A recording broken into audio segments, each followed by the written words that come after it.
Makanya saya itu pemuja Allah yang serius. Samaan ya pemuja Allah, tapi kan kadang kurang alim. Saya ini pemuja Allah serius. Saya itu kalau ngaji, ya ngaji biasa belajar, itu sering nangis seneng. Misalnya sahabat itu cara berpikir Quran itu beda. Sehingga saya ini cerita ke cucu-cucu Mbah Siddiq karena ya nasabnya sama sampai saya karena sama-sama sampai Mbah Sambu. Bedanya keluarga saya lewat Mbah Abdul Azim, kalau yang keluarga sini lewat namanya Mbah Yusuf. Itu saudara sama Mbah Abdul Azim sama-sama sampai Mbah Sambu. Tapi keinginan saya tentu bukan sekedar silaturahim gagah-gagahan diceluk Gus. Celuk Gus repot. Nak ora alim ra pantes. Nak beling ra pantes. Salam templek 1.000 jaluk swarga.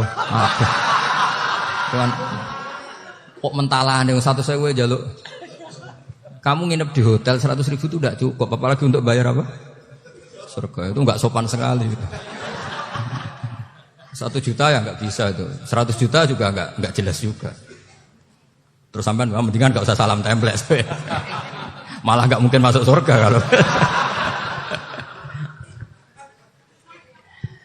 Jadi dulu yang namanya zuriyah, sampean tenang saja, nasab sampean tidak kalah dengan kita. Karena nanti setelah di kuburan itu gus-gus itu nggak penting. Semua kalau ditanya bapak kamu siapa, jawabannya siapa? Nabi Ibrahim.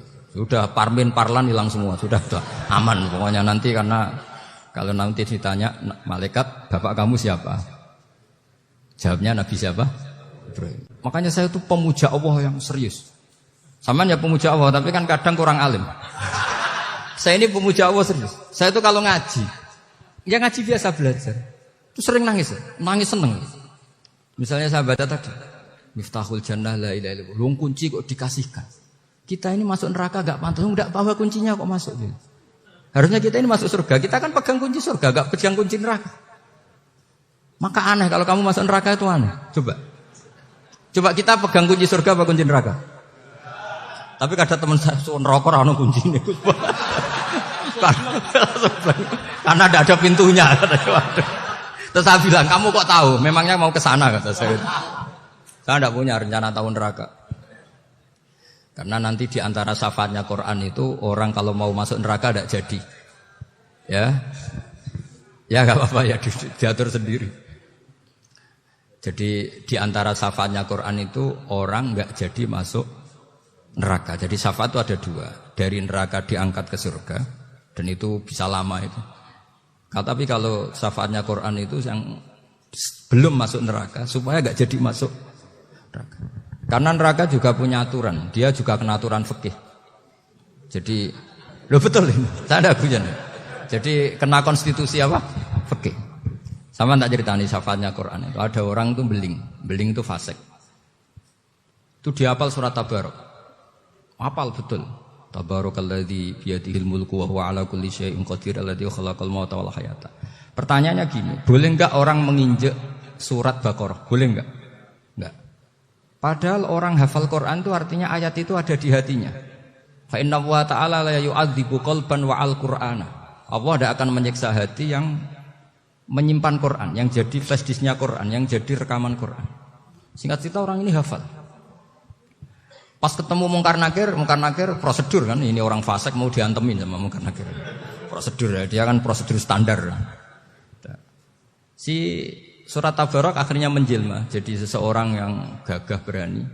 Kamu nggak boleh nyiksa orang ini. Saya ini kalamullah. Kalau kamu nyiksa dia berarti nyiksa saya. Kamu berani sama kalamullah. Wah ya tidak berani jadi Mungkar Nakir. Tapi orang itu nakal, harus saya gebukin. Tapi kata Quran tadi, tapi saya di situ pasti kena saya. Oh debat, nggak ada lajnahnya ini nggak ikut. Kalau Gus Wirjon ikut jadi lajnah.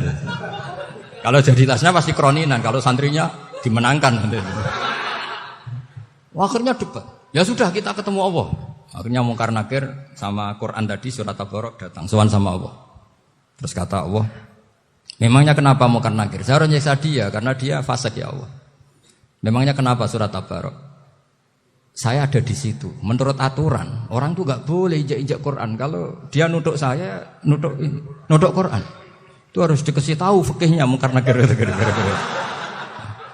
Akhirnya Allah ngendikan gini ke surat Tabarok. Ya sudah, terserah kamu. Kalau terserah kula Gusti, Mungkar Nakir nggak boleh nyentuh orang ini. Ya sudah, selamat. Sehingga terus itu sama baca di termasuk mujizatnya surat Tabarok di tafsir Ibnu Katsir banyak. Karena tadi logikanya malaikat itu juga kena aturan fikih. Sehingga banyak ulama termasuk Said Muhammad ngendikan pertanyaan mungkar nakir itu tidak semua orang kena. Kalau semua orang kena nanti kalau tanya Nabi Muhammad, waman nabiyuka? Kacau kan jawabnya. Nabi kamu siapa? Lu saya ini nabi. Ya kan? Lah nanti kalau pas ketemu Nabi Ibrahim, waman abuka? Jadi repot kan? Makanya ada kiai yang guyon kalau ditanya, "Marabbuka?" Saya ini guru tauhid sembrono. Saya ini ngajar Ummul Barohin, kamu tanya Marabbuka. Masyhur itu keramatnya Imam Malik itu. Ada Ashabu Malik, rajulun min ashabi Malik. Beliau ditanya mungkar nakir Marabbuka manabiuka.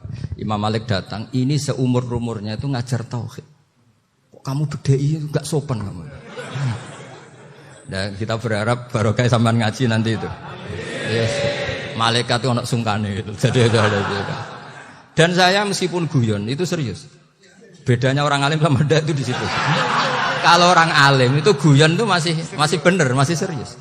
Coba saya bacakan ayatnya. Ala inna auliya Allahi la khaufun alaihim wa lahum yahzanun. Terus lahumul busyra fil hayatid dunya fil akhirah. Artinya kalau mungkar nangkir dengan penampilan garang gitu, berarti ada ketakutan apa enggak? Ada. Padahal ciri utama walinya Allah tidak ada ketakutan. Makanya itu termasuk dalilnya Sayyid Muhammad. Tidak semua orang alami seperti itu karena wali-wali itu la khaufun alaihim wa lahum yahzanun. Wah anak kiai temu karena kerja buat tidur wedek. Iku dreseke ora kok pertanyaan tok nak konan santri piye. Lho isen wis kiai dihanjuti mungkar nangkir. Malu gak kira-kira? Mesti pelengane konan santri piye? Nak jawabannya gampang karena pernah ngajar tauhid. Makanya Sayyidina Ali ini cerita ini ada di kitab Nurul Dholam. Sama di kitab Nurul Dholam karangannya Syekh Nawawi Banten. Itu Sayyidina Ali itu ya, andekan orang biasa mungkin ya agak-agak hasud, tapi ini wali gak boleh kamu katakan hasud. Dia itu mangkal sama Umar. Orang kok setiap orang pernah dibentak. Apa dia berani bentak mungkar nakir? Penasaran dia. Bagaimana kerengnya Umar itu berlanjut enggak gitu kira-kira. Akhirnya minta, ya Allah saya minta kasyaf. Ya karena yang minta Sayyidina Ali karena mau wajah dituruti sama kasyaf. Dilihat Sayyidina Umar pas meninggal itu. Jadi hasud itu ya kadang penting asal baik. Loh betul bahasa Kanjeng Nabi kadang la hasada illa fisnaten. Itu Nabi membahasakan ya hasad. Gus Verson aja yang nafsirkan ghobtoh itu kan gaya-gayanan sebagai ulama. Aslinya Nabi ngendikan itu la hasada illa fisnaten. Ulama yang ganti itu namanya ghobtoh. Wong Nabi sendiri nyebut hasad loh, kamu tafsiri ghobtoh. Ya hasad ya hasad. Udah enggak usah ditakwil-takwil pokoknya gitu. Kalau sampean enggak percaya enggak apa-apa. Kok gitu aja kok repot. Karena sampean enggak percaya kemungkinannya dua. Satu enggak ngerti. Dua sama-sama alim. Kan dari awal kalau sama-sama alim kan laisa li alimin ayuqallida aliman akhir. Kita enggak perlu saling mengikuti. Ngapain hasud? Biasa aja. Akhirnya Sayyidina Ali kasar. Pas Umar bangun, setelah mati kan bangun, setelah meninggal bangun.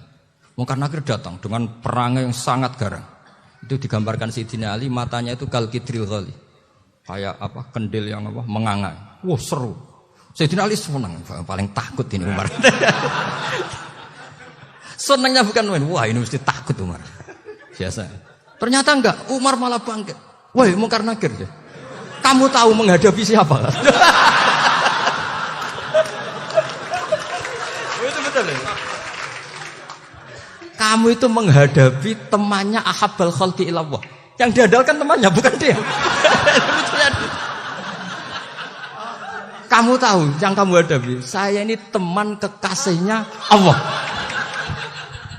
Jadi boleh kamu mengandalkan Mbak Virjon.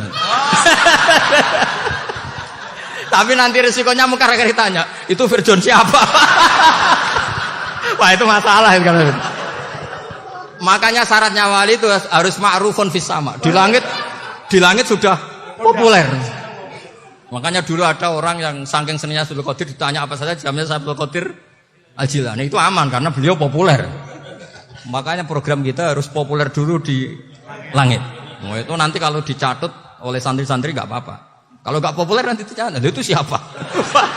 Masalah ini. Umar itu yang dibanggakan itu, kamu tahu saya siapa? Ya enggak tahu, saya ini temannya kekasihnya Allah.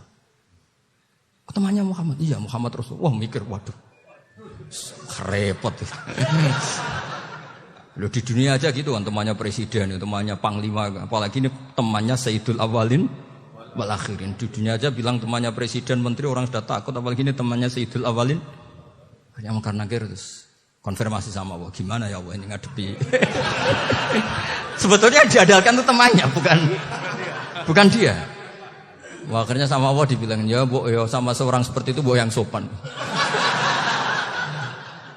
Terus semenjak itu Mungkar Nakir itu nggak selalu berpenampilan seperti itu, sangat. Jadi semoga itu konsisten sampai nanti. Jadi kamu kalau ingin